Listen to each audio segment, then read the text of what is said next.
On today's episode of the Cryptoverse, I would like to dig into the truth about the headlines that we've been recently seeing about George Soros and the Rockefellers getting into crypto.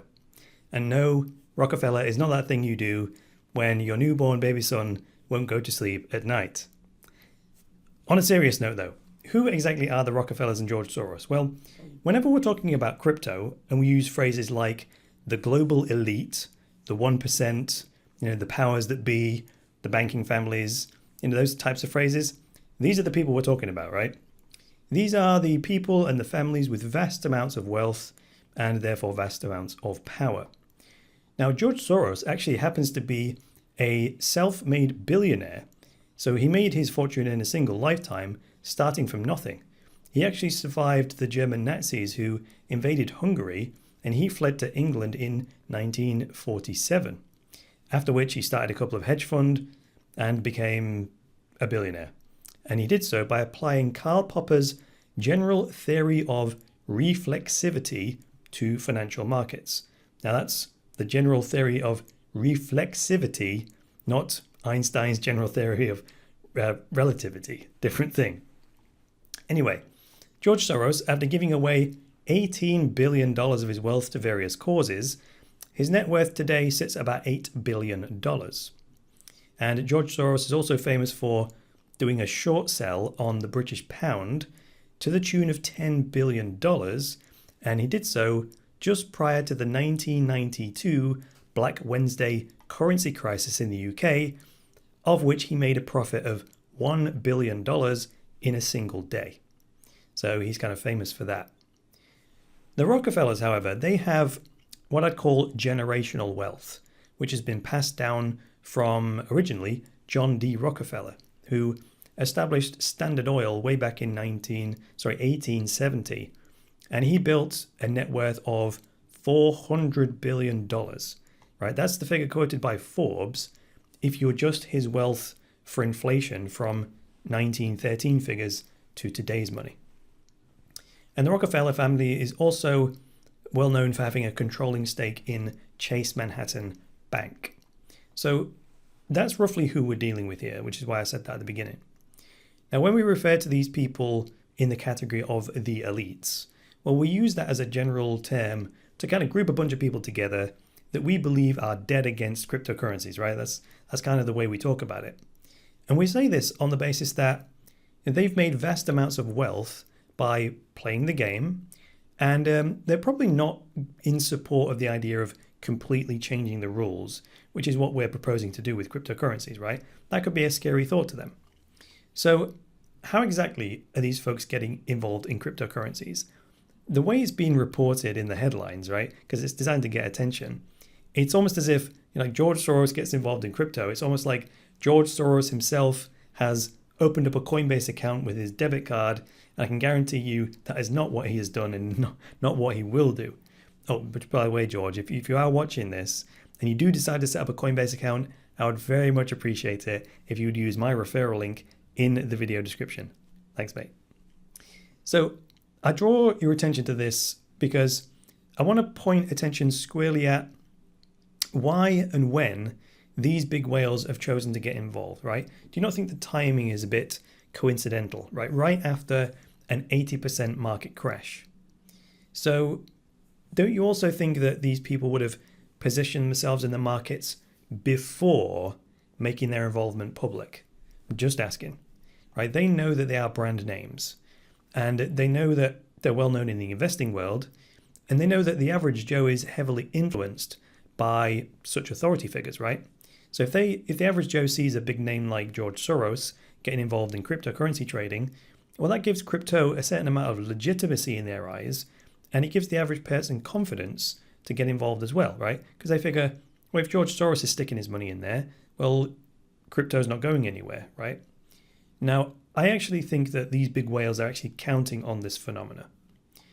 There's this Bloomberg article on this topic, and it says that Adam Fisher from Soros Fund Management, he's been given approval to trade virtual currencies in the last few months. So this is what it means when the headlines are saying that George Soros is starting to invest in cryptocurrencies. Not directly, he's just given his fund manager folks the authorization to start trading cryptos. And it says that's in the last few months. So it's happened long before it's hit the headlines. Now, I happen to believe that these people are not only master analysts of financial markets, I also believe they are master strategists. So that's why I'm suggesting that the timing of this whole thing is not an accident, right? Now, the article says, quote, people familiar with the matter said that no trades have been made yet. However, the official spokesman declined to comment. The bottom line, though, is that the trading activities of these whales isn't going to show up on the volume charts, right? Because these people are not going to use the mainstream exchanges that you and I look at, right? These guys are going to trade on an institutional level, like via the futures markets, or they're going to buy and sell Bitcoin like OTC, over the counter, or rather what I call under the table. That's what I think it should be called, right? So that's George Soros in a nutshell and his involvement. What about the Rockefellers, though? Well, they're taking a very different approach to this, right? George Soros, he's given his investment company permission to start trading cryptos, while the Rockefellers' involvement so far is focused on Venrock, which is a venture capital company that makes investments in businesses and startups, right? Now, Venrock made some early investments in like Intel and Apple, which I'm sure they did very well out of, right? And it can be argued that, traders don't really add any value, and traders can be destructive. They can be destructive by short selling stuff, right? Whereas venture capital, and this is not absolute, but venture capital is more constructive because they're building stuff, right? They're helping new startups get their ideas off the ground, right? That's why I call it constructive. Now, Venrock have partnered up with a cryptocurrency research group called CoinFund based in Brooklyn, New York. Now, CoinFund, they're going to help Venrock invest their money in like promising new ideas in the cryptocurrency space that businesses that basically want to build on top of blockchain technology, right? What's interesting here is that this guy, David Pacman, who's a partner in this Venrock, he broke the news to, I think it was Fortune magazine.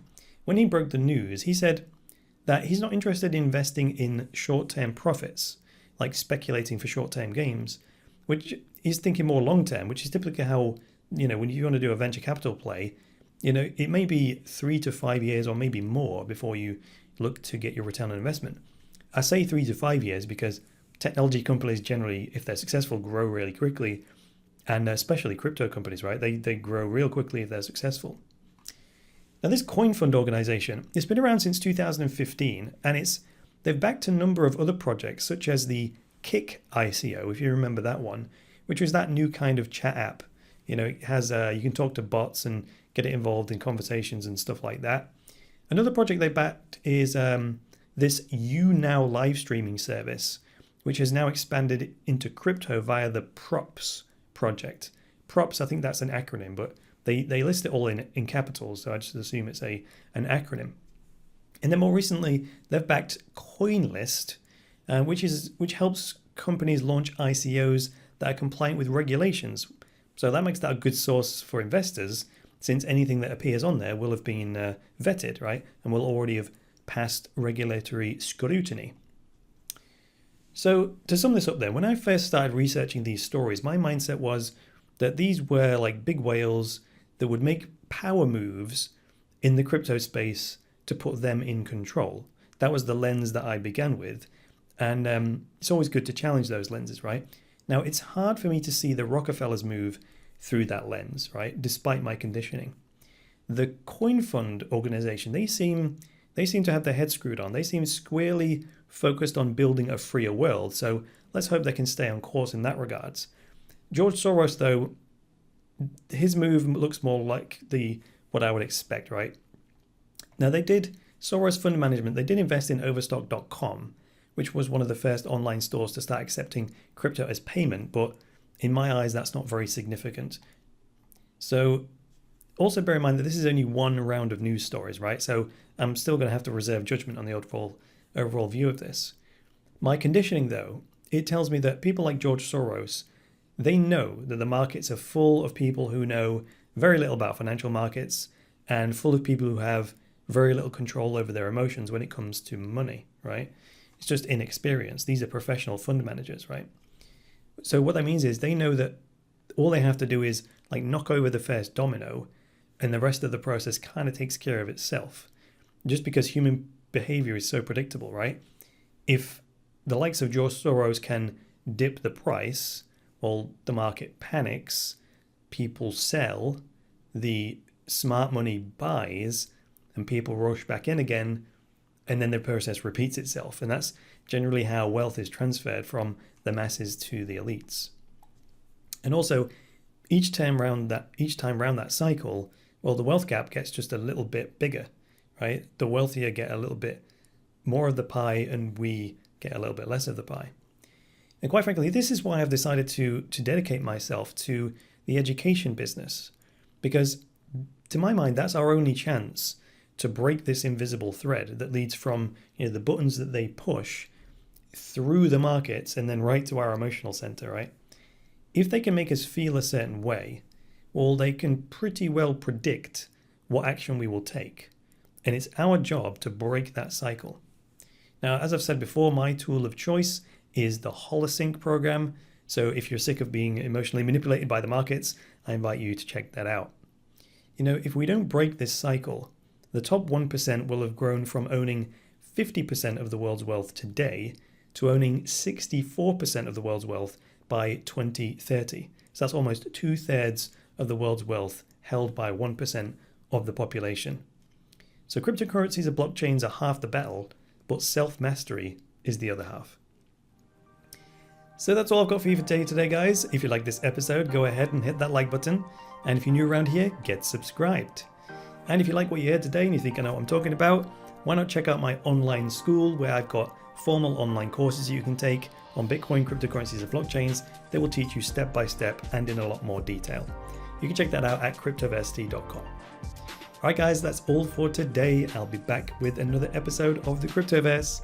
So until then, it's me, Chris Kearney, saying bye for now.